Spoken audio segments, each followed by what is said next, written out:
ನಡೆದಾಡುವ ದೇವರು ಕರ್ನಾಟಕ ರತ್ನ ಬಡ ಮಕ್ಕಳಿಗಾಗಿ ಶಿಕ್ಷಣ ಸಂಸ್ಥೆ ಆರಂಭಿಸಿದ ಅಭಿನವ ಬಸವಣ್ಣ ಎಂದೇ ಪ್ರಸಿದ್ಧರಾಗಿದ್ದ ಡಾಕ್ಟರ್ ಶ್ರೀ ಶ್ರೀ ಶ್ರೀ ಶಿವಕುಮಾರ ಸ್ವಾಮೀಜಿಗಳು ಇಂದು ತಮ್ಮ ಸಹಸ್ರಾರು ಭಕ್ತರನ್ನು ಅಗಲಿದ್ದಾರೆ. ಒಂದು ಅಮೂಲ್ಯವಾದ ರತ್ನವನ್ನು ಕರುನಾಡು ಕಳೆದುಕೊಂಡಿದೆ. ಕೆಲವು ದಿನಗಳಿಂದ ಅವರ ಆರೋಗ್ಯದಲ್ಲಿ ಏರುಪೇರು ಉಂಟಾಗಿತ್ತು. ಅವರನ್ನು ಉಳಿಸಿಕೊಳ್ಳಲು ಹಲವಾರು ಚಿಕಿತ್ಸೆ ನೀಡಿದ್ದರು. ಆದರೆ ಯಾವುದೇ ಚಿಕಿತ್ಸೆಯು ಫಲಕಾರಿಯಾಗದೆ ಇಂದು ದೈವಲೀನರಾಗಿದ್ದಾರೆ.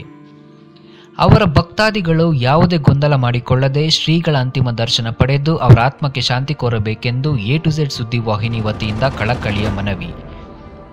ಶತಾಯುಷಿ ಶಿವಕುಮಾರ ಸ್ವಾಮೀಜಿಗಳು ಇನ್ನೂ ಹೆಚ್ಚು ಕಾಲ ಬದುಕಿ ಜನರಿಗೆ ಮಾರ್ಗದರ್ಶನ ನೀಡಬೇಕು ಎಂದು ಎ ಟು ಝೆಡ್ ಸುದ್ದಿವಾಹಿನಿಯು ಕೂಡ ಆಶಿಸಿತ್ತು.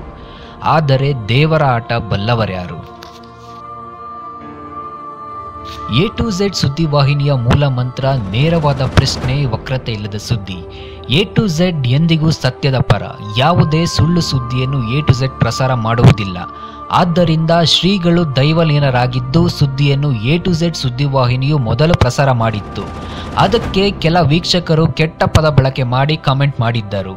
ಇದೀಗ ಅವರಿಗೆ ಸತ್ಯತೆ ಬಗ್ಗೆ ಅರಿವು ಮೂಡಿದೆ ಎಂದು ಭಾವಿಸುತ್ತೇವೆ. Think before you ink.